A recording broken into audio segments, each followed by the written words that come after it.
People love saying, I make passive income from Etsy digital products. Technically, that is true. You can make money while you sleep, but nobody shows you the weeks or months of really boring, really not so glamorous work that you have to do before any of it feels passive at all. So today, I'm gonna be breaking down the real difference between passive and not passive and show you exactly what I'm still doing behind the scenes to keep my shop alive. If we haven't met yet, hi, I'm Denny. I sell digital products on Etsy, mostly clip art. I am not a six-figure seller just yet. I am just someone who's been doing this long enough to understand what moved the needle and what's just a social media fantasy. So let's get into what's actually passive and what is absolutely not. Once a digital product is created, every sales after that doesn't cost you extra time. Etsy delivers the file automatically. You don't have to custom make anything, at least I don't. You don't have to package anything or deal with a drumming printer at 12 midnight. That part is passive. But everything that you do before you hit publish and everything that you do to keep those listings alive is the opposite of passive. Here's the part that everyone skips in their I made $3,000 in my sleep screenshots. Number one, learning how Etsy SEO works, because if people can't find your product,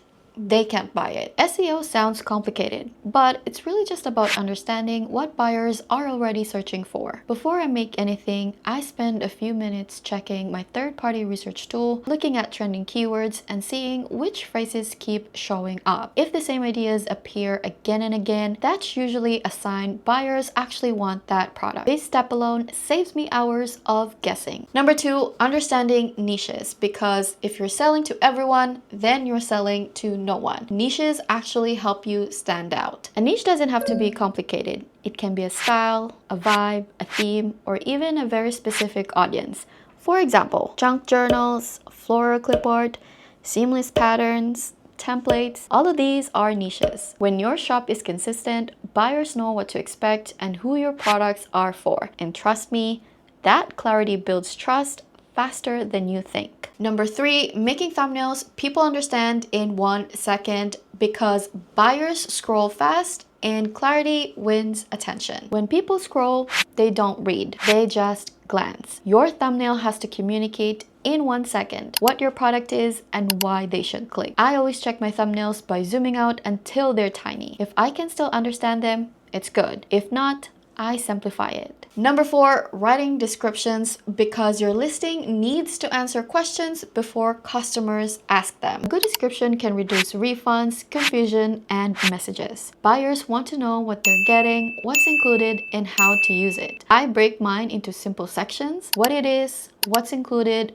file sizes, and a short disclaimer. Formatting matters more than length, and a clean, easy to read descriptions convert so much better. Number five, pricing, because the right price communicates value and keeps your shop profitable. Pricing is not just about making money, it's about positioning. Too low and buyers assume it's low quality, too high and they'll keep scrolling. I checked what similar shops are charging, but I also asked, how long did this take me? Is this niche competitive? It is a balance, and it's totally okay to adjust as you learn. Number six, uploading listings, because consistency builds momentum. The more listings you have, the more chances you get found. Uploading regularly trains the algorithm to trust your shop. Even one listing a day or a few a week can slowly build real momentum. Every listing becomes a tiny billboard for your shop. And honestly, most of the growth people call luck comes from this one habit. And number seven, doing that all over again and again and again every week. And that's the foundation. That's the work that allows the passive income later. And I want to show you some of what that looks like in real time, the side of passive income that doesn't make it into most videos. I'm going to create a brand new clip art pack, and the theme is Victorian Valentine. Now you might be wondering, how did I come up with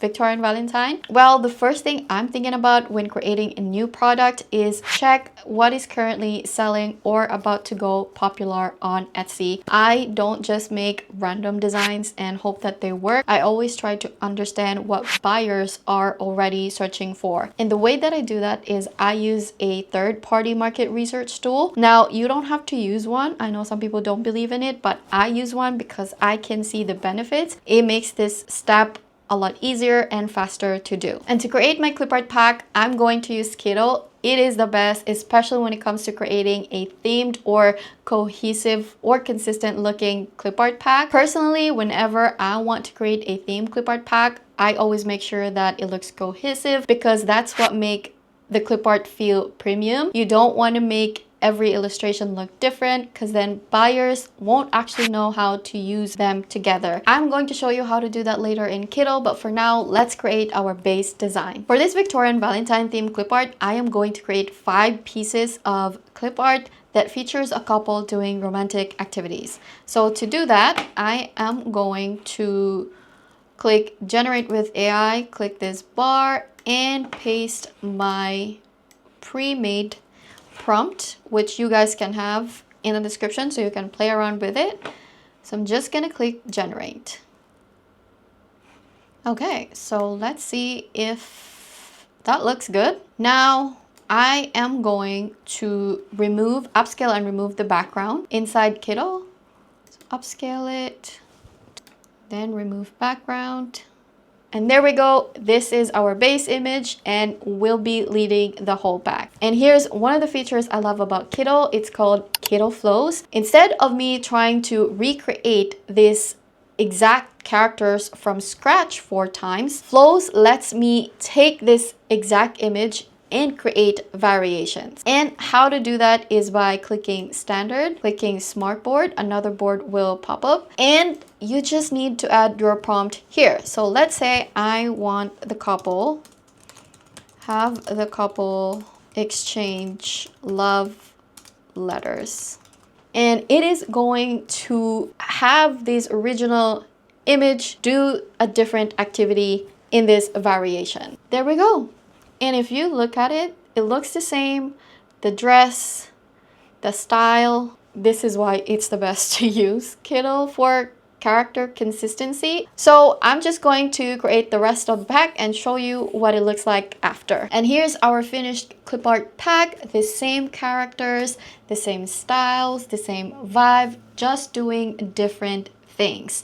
And honestly, this is why I love Kiddo Flows. It takes one design and turns it into a full and cohesive pack without frustration. So if you want to try it yourself, I will leave my link in the description. Now I'm ready to upscale, remove background, and export this pack. So that's one character turned into a matching set. But before a single sale ever happens, this is the real work. Adjusting details, making things match, changing your mind a dozen times. Nobody talks about this when they say passive income. The quiet part where you're just sitting there trying to get 2 images to look the same. But when does it become passive? It only starts feeling passive if you have a lot of listings out there. Maybe 100 listings or more that are quietly working in the background. One becomes a trend, one does great during the holiday, and then some random listings from a month ago start selling again for no reason. That's when it feels like the past you is helping out future you. You're not praying for that one lonely listing to carry your whole shop. Everything starts stacking, but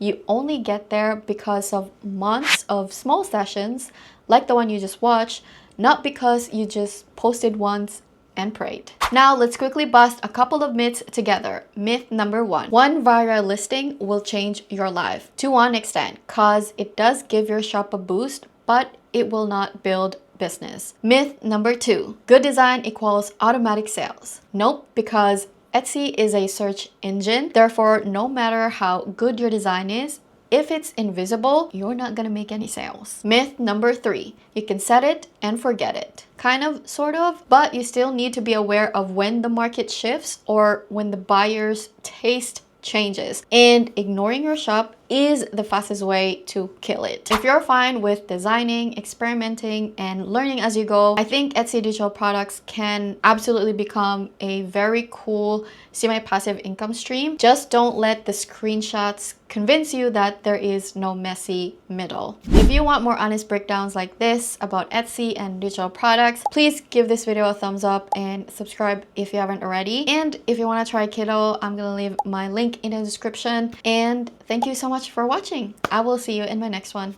Bye!